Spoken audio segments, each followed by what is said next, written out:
À l'aube du 2 juillet 1853, un pêcheur japonais signale un fait étrange. On m'a dit que des bateaux brûlaient. Je suis monté sur la montagne pour avoir une meilleure vue. Les bateaux se rapprochaient. À leur forme, il était évident qu'il s'agissait de bateaux étrangers et non japonais. Ce que nous avions pris pour un brasier en pleine mer était en réalité de la fumée noire qui s'échappait de leur cheminée. Comme la plupart des inventions occidentales modernes, les bateaux à vapeur étaient inconnus au Japon. 4 d'entre eux se trouvaient maintenant dans le port. L'escadrille américaine, armée de canons et forte de près d'1 millier d'hommes, était prête à se battre pour débarquer sur les rives nippones.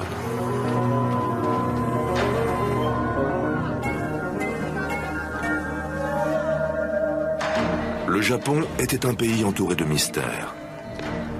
Une civilisation de guerriers gouvernée par le shogun de la puissante famille des Tokugawa.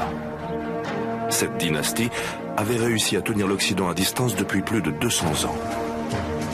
Mais voilà que les puissances occidentales exigeaient désormais le droit de pénétrer au Japon. Cette nation de samouraïs pouvait-elle repousser la force industrielle d'un Occident déterminé? Découvrez avec nous les mémoires de l'empire mystérieux du Japon.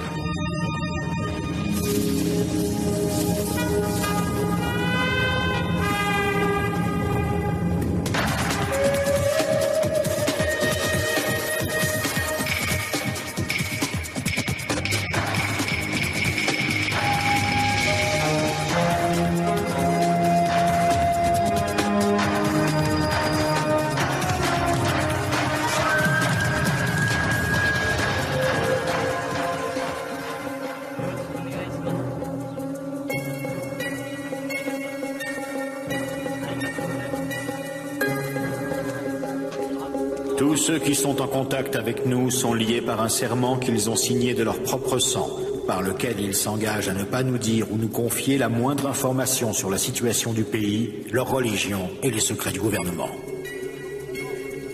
Ce témoignage nous est rapporté par le médecin allemand Engelbert Kampfer, un des rares Européens autorisés à séjourner au Japon.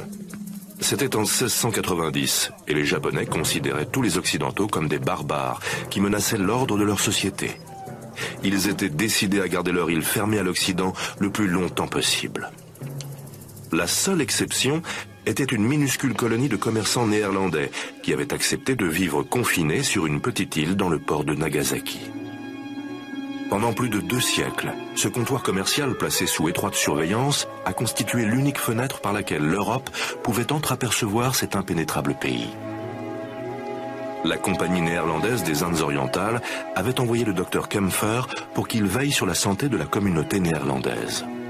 Elle lui avait également confié la mission de récolter des informations sur la vie quotidienne des Japonais. Cette tâche allait s'avérer ardue. Nous sommes sévèrement gardés, tant à l'intérieur qu'à l'extérieur, par plusieurs gardes qui ne nous traitent pas comme des honnêtes gens, mais comme des criminels, des traîtres, des espions, des prisonniers, ou tout au moins comme des otages du shogun. Cette prison se nomme Dejima. Les Hollandais vivaient comme des prisonniers à Dejima. Mais Kampfer était fasciné par la possibilité d'écrire sur un sujet auquel personne d'autre ne pouvait avoir accès. Dejima était une minuscule enclave. Kampfer comptait 236 pas de long sur 82 de large. Jamais plus de 19 hommes n'avaient le droit de se trouver sur l'île en même temps, et aucune femme occidentale n'y était admise. Loin de chez eux, ces hommes ont fait ce qu'ils ont pu pour transformer les bâtiments d'un style architectural étrange pour eux, afin d'y recréer un peu de leur patrie. Ils ont installé des chaises et des tables hautes sur les tatamis, remplacé les futons par des lits moelleux et exigeaient qu'on leur serve des plats hollandais et non japonais.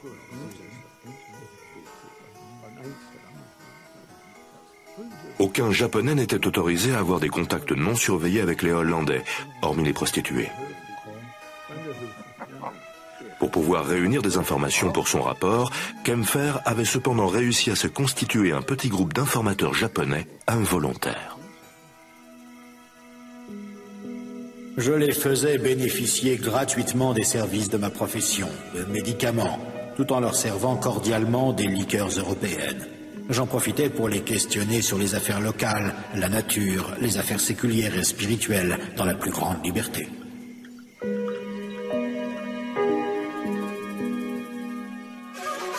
Les Japonais étaient aussi curieux que Kempfer. La colonie néerlandaise était également leur seul accès au monde exotique que représentait l'Occident. Mais les bribes d'informations qui arrivaient d'outre-mer étaient soigneusement contrôlées. À chaque fois qu'un navire hollandais arrivait, les dernières nouvelles d'Europe qu'il apportait devaient être transmises aux autorités néerlandaises à Nagasaki. Il fallait ensuite traduire ces informations en japonais et les envoyer sans tarder au palais du shogun. Le maître du Japon, le shogun, était avide de nouvelles du monde extérieur. Il exigeait que les Occidentaux se présentent à son palais une fois par an.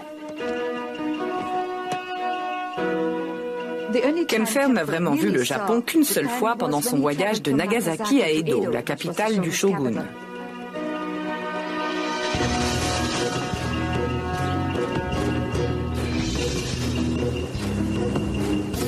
Le voyage effectué par la route jusqu'à Edo a permis au docteur Kempfer d'entreapercevoir le monde des Japonais. Il a soigneusement consigné le moindre détail de ce périple qui a duré un mois.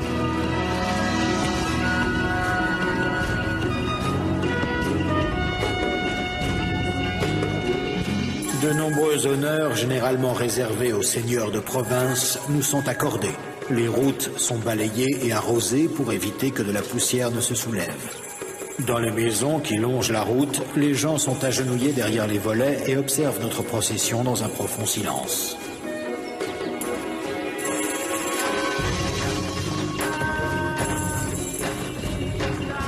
Un nombre incroyable de personnes empruntent quotidiennement les grandes routes des provinces japonaises. À certains moments de l'année, elles sont aussi fréquentées que les rues d'une grande ville d'Europe. Il se trouve en effet que les Japonais voyagent davantage que les autres peuples. Dans ses notes, Kempfer brosse le portrait de tous ces voyageurs. Des samouraïs et le seigneur qu'ils servent, appelé daimyo, des marchands et des artistes ambulants, des bonzes et un groupe de jeunes femmes vêtues comme des nonnes. Elles couvrent leurs têtes rasées de capuchons de soie et se parent avec soin. Chacune s'attache à un voyageur en particulier, entame un air rustique et, tant qu'elle en tire profit, elle lui tient compagnie et l'amuse pendant plusieurs heures.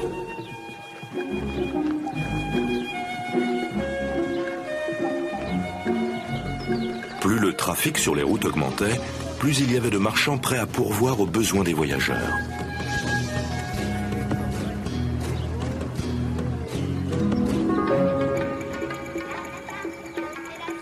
Nous avons croisé nombre de belles échoppes.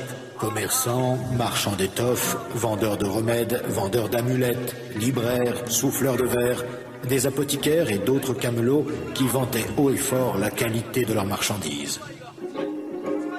Il y a le long de notre route quantité d'humbles auberges, ainsi que des petits étals qui vendent de la nourriture, des tavernes où l'on boit du saké ou de la bière, des échoppes proposant gâteaux et douceurs. Les tables dressées à l'extérieur offrent une multitude de biscuits de couleurs et de formes variées. Ils sont magnifiques, mais bien souvent si durs qu'il est difficile de mâcher si l'on tente de mordre dedans. Autrefois considérés comme des parasites sociaux, les commerçants commençaient à améliorer leur statut dans la société nippone. Les colporteurs qui avaient réussi établissaient leurs échoppes le long de la route. Ils pouvaient ensuite construire un plus grand magasin, voire s'installer en ville. Kempfer était le témoin de l'évolution du mode de vie japonais. Les fondements de cette société très hiérarchisée allaient bientôt être ébranlés. Les samouraïs n'avaient pas le droit de faire du commerce, donc le niveau de vie des marchands augmentait tandis que celui des samouraïs baissait. Cela ne correspondait pas au principe de la société à l'époque des Tokugawa, où les samouraïs constituaient la classe supérieure. Les samouraïs représentaient moins de 10% de la population, mais ils formaient l'élite, la classe dirigeante. Dans le Japon des Tokugawa, on était samouraï par la naissance et eux seuls avaient le droit de porter 2 épées. Le dévouement et la loyauté envers leur maître, le daimyo, constituaient la base du code d'honneur de ces guerriers.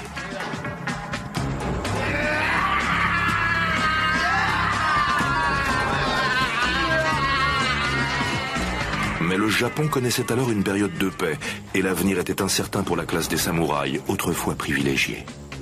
Ils n'avaient plus de guerre à livrer et de nombreux daimyo avaient du mal à entretenir une armée entière. Les samouraïs des couches les plus élevées pouvaient devenir fonctionnaires, mais les autres n'avaient pas la possibilité d'exercer des professions qui auraient été inférieures à leur statut.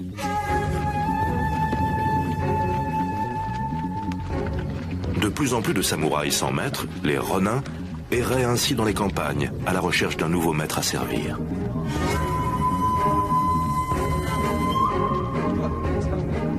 La quête de nouvelles perspectives a conduit nombre d'entre eux dans les villes. Celle qui a connu la croissance la plus rapide était Edo, qui allait plus tard devenir Tokyo. C'était la capitale des shoguns de la dynastie Tokugawa et la destination du Dr Kempfer. Il allait y rencontrer le shogun, l'homme le plus puissant du Japon.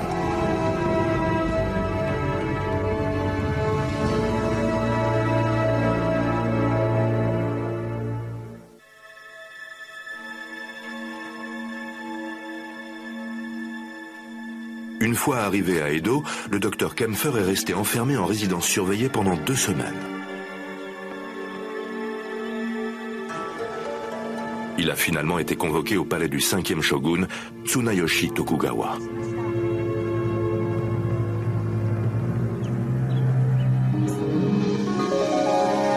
La résidence du shogun est vaste et comporte de nombreux corridors et de grandes pièces que l'on peut fermer à l'aide de panneaux coulissants. Le délicat décor est dans la plus pure tradition japonaise. Les plafonds, les poutres et les colonnes sont ornés de motifs inspirés de la nature, laqués ou sculptés et dorés artistiquement pour représenter des oiseaux ou des feuillages.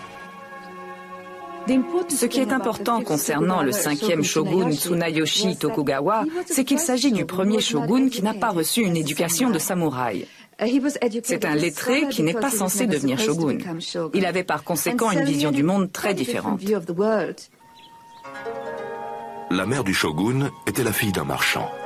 Elle a réussi à s'affranchir de la barrière des castes quand le shogun en place a été séduit par son charme. Leur fils Tsunayoshi intégrait donc les 2 systèmes de valeurs, celle des samouraïs et celle des marchands. Sous son égide, la société japonaise allait prendre une nouvelle orientation. À sa cour, la maîtrise du pinceau était plus à la mode que les prouesses martiales. Les daimyo qui recherchaient ses bonnes grâces se faisaient protecteurs des arts et des lettres. Le Japon a ainsi connu une période d'épanouissement culturel. Tsunayoshi a transformé la société des samouraïs. Il condamnait la violence, qui faisait pourtant partie intégrante de l'éthique des samouraïs. Les lois de la compassion promulguées par le shogun, influencées par ses études du bouddhisme et des œuvres de Confucius au cours de sa jeunesse, étaient destinées à protéger toutes les créatures de la nature.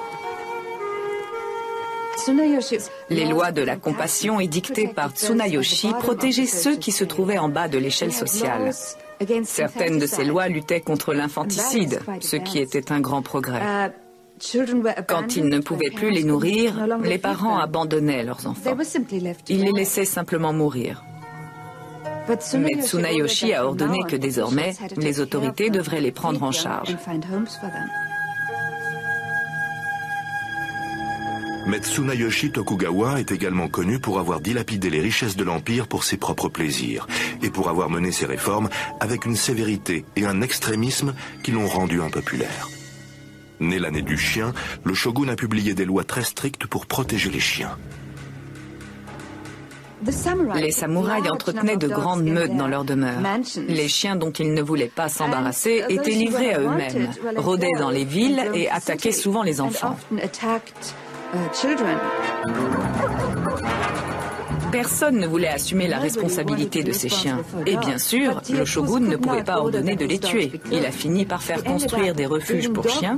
Au final, près de 40 000 chiens auraient été ainsi nourris dans ces refuges. Bien sûr, ce sont les seigneurs féodaux, les daimyo, qui ont dû les financer. Tsunayoshi Tokugawa allait devenir connu sous le nom de shogun des chiens. Le Dr Kempfer fait remarquer avec humour: quand un chien meurt, il est transporté dans la montagne et enterré avec autant de soin que si c'était un homme. Un fermier qui transportait de la sorte son chien mort se plaignait à son voisin de l'année de naissance du shogun. Et l'autre de répondre « Mon ami, ne nous plaignons pas. S'il était né l'année du cheval, notre tâche serait encore bien plus lourde. » C'est donc devant le shogun des chiens que le docteur Kempfer fut convoqué. Après un mois de voyage et 2 semaines d'attente, l'expérience a laissé une telle impression sur Kempfer qu'il a dessiné des croquis pour illustrer son récit de cette représentation imposée. Après avoir été questionné pendant 2 heures, il nous a ordonné d'ôter nos manteaux, de danser, de sauter, de faire semblant d'être sourds, de parler dans notre mauvais japonais, de chanter. Nous avons dû nous plier à la demande du shogun en nous livrant à ses amusements et en réalisant d'innombrables autres singeries. Engelbert Kempfer et le 5e shogun avaient une chose en commun, leur grande curiosité.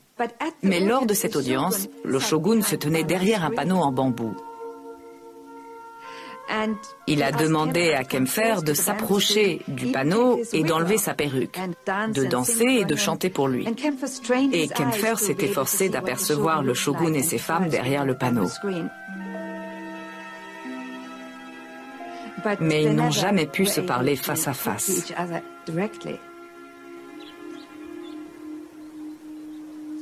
Le shogun et le docteur ne se sont rencontrés que 3 fois au total. Chacun a donné à l'autre un très bref aperçu de son monde. Le récit de Kempfer sur le Japon a connu un succès retentissant. Il a d'abord été publié en anglais, puis a été traduit en néerlandais, en français et même en russe. Pour l'essentiel, jusqu'au XXe siècle, les connaissances sur ce pays se basaient intégralement sur le récit de Kempfer baptisé « Histoire du Japon ».